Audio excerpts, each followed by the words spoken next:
Hello future engineers, welcome to my YouTube channel. If you're still new to my channel and you like what I'm doing, please don't forget to share my videos to your friends and to your friends' friends. Now, if you find my videos interesting and important to your studies, also please don't forget to subscribe. Now, here is another batch of problems on equilibrium of a particle. Now, if you still find force resolution difficult because that concept is very important in this part of my uh, list, then you need to review, practice more on resolving a force into its components, especially X, Y, and Z. Do not proceed directly or immediately to this part, and also the concept on free body diagrams, construction on free body diagrams is important. So the mathematical solution to triangles is also important. So if those problems, although not so difficult problems, are currently your problems, you haven't mastered them, then I suggest that you have to master them, especially on force resolution. So once you are stuck or stuck up, then you have to review the topics needed for successful studies on this part. And I have created playlists for that topics and many problems for you to review and practice. So here we go. Problem 41. A solid 250 Newton cylinder rests in a smooth groove as shown in the vertical cross-section. Determine the forces exerted on the cylinder. So here is the given figure. Take note that this groove is not symmetrically drawn. So we have 50 degrees here, and the angle of the apex here is 60 degrees. And this is the 250 Newton cylinder. So therefore, if we draw a vertical line through this apex or vertex, the angle it makes, the angle that this side here makes with the vertical is 40 degrees, 90 degrees minus 50 degrees, as shown in the figure. So the measure of this angle is 40 degrees to make it 90 because this is vertical and this is horizontal. And this remaining angle here is 60 degrees minus 40 degrees, so it is 20 degrees as shown. So the next step is to draw the free body diagram of this cylinder, and it will be shown here.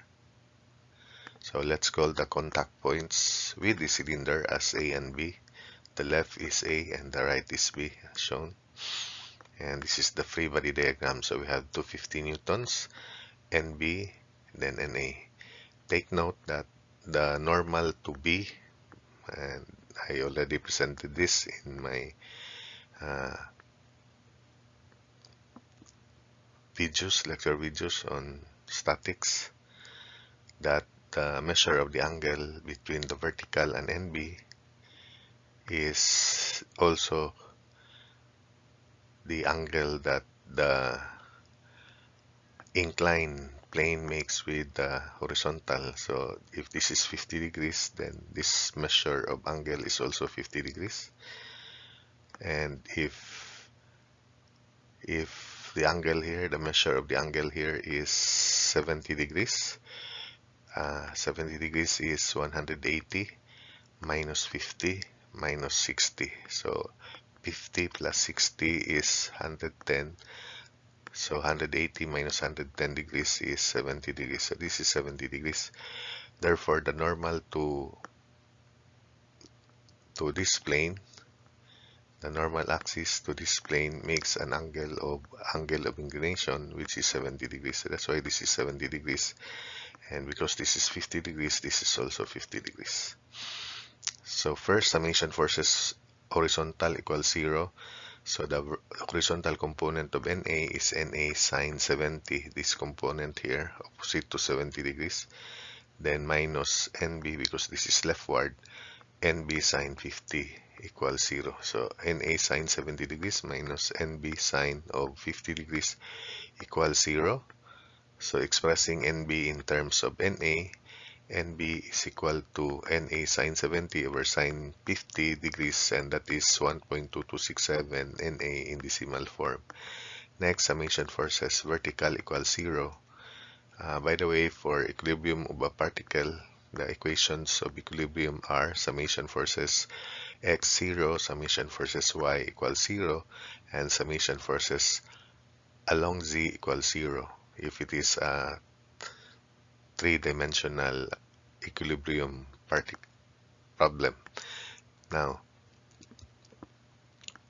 the body is a particle, that's why the forces must act at a point, because a particle is considered a point, negligible size of the point or of a particle, but its weight is considerable.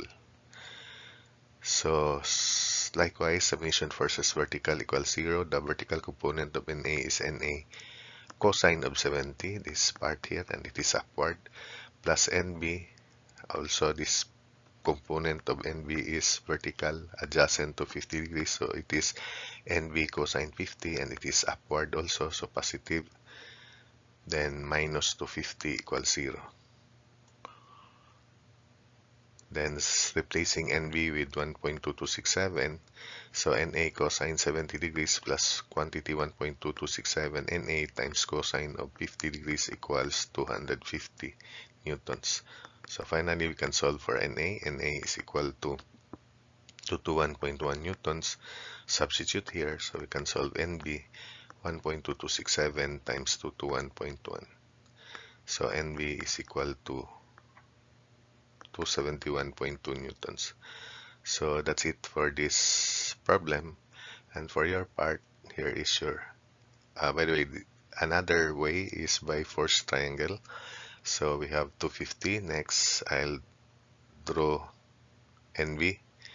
The triangle closes because the problem is a problem on equilibrium. And NB makes an angle of 50 degrees with the vertical.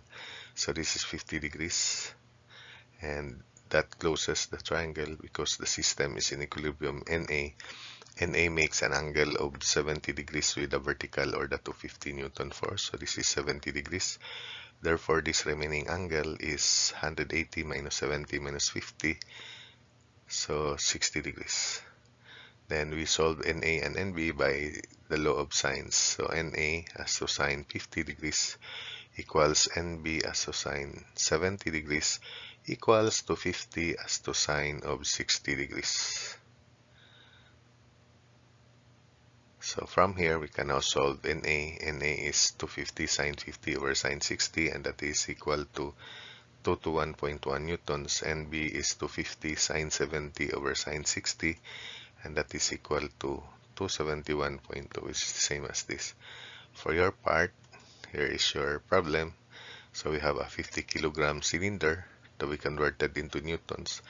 Then it is in the groove and it makes equal angles with the groove. So therefore, the normal reactions at A and B will be expected equal, and show that the answer would be as shown.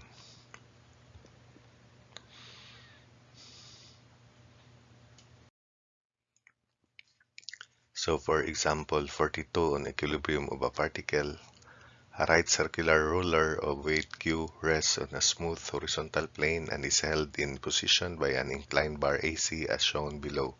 Find the tension T in the bar AC and the vertical reaction NB at B if there is also a horizontal force F acting at C. So here is the given figure problem. So actually this is a very elementary problem, very easy problem. So for the free body diagram, let's denote the tension on AC as T, and because it is a tensile force, it is away from the point of application. Remember the concept. Then we have NB here, normal, So first, to derive t, the angle that t makes with horizontal is theta. So summation forces x equals 0. So F minus t cosine theta, the horizontal component of tension, equals 0. So solving for t in terms of F, t is F over cosine theta. And F over cosine theta is like F secant theta. So tension equals F secant of theta. For the second one, summation forces uh, vertical equals 0. So NB minus T sine theta, the vertical component of T downward, minus Q equals 0. So NB minus T sine theta minus Q equals 0. So NB equals T sine theta plus Q. But T is F secant theta or F over cosine theta. So NB equals F over cosine theta or F secant theta times sine theta plus Q. And sine theta over cosine theta is tangent theta. Therefore, the normal reaction B is F tangent theta plus Q. So that's it for this problem. And for your part, here is your problem. A circular roller of weight W 500 newtons and radius R 150 mm hangs by a tie rod AC 300 mm and rests against a smooth vertical wall at B as shown below. So determine the tension S in the tie rod and the force RB exerted against the wall at B. So here's the given figure and show that the answers are the following. So S 577.4 newtons and RB is 288.7 newtons.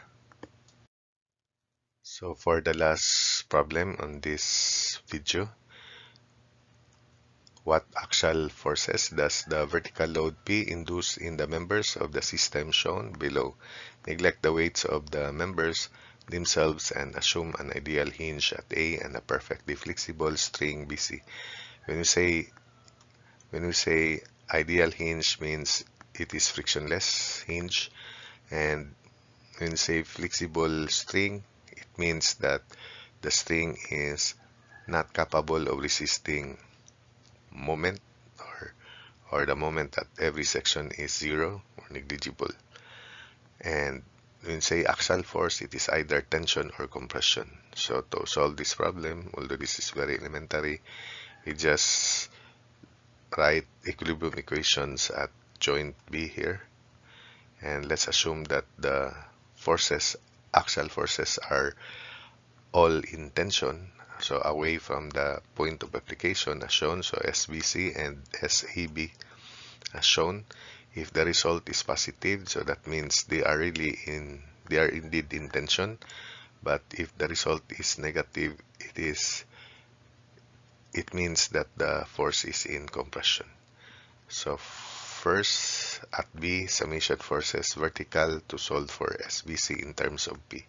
So SBC sine theta, that's the vertical component, and it is positive, minus P going down equals 0. So SBC is P over sine theta.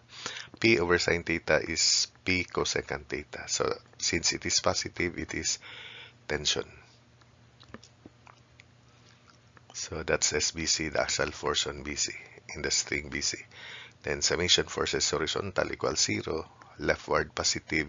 So SAB treated positive leftward plus SBC cosine theta equals 0.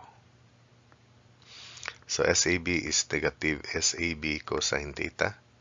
And since SBC is found in the first part, so SAB is negative P over sine theta. P cosecant theta is the same as this, then times cosine theta. So SAB is negative P cotangent theta.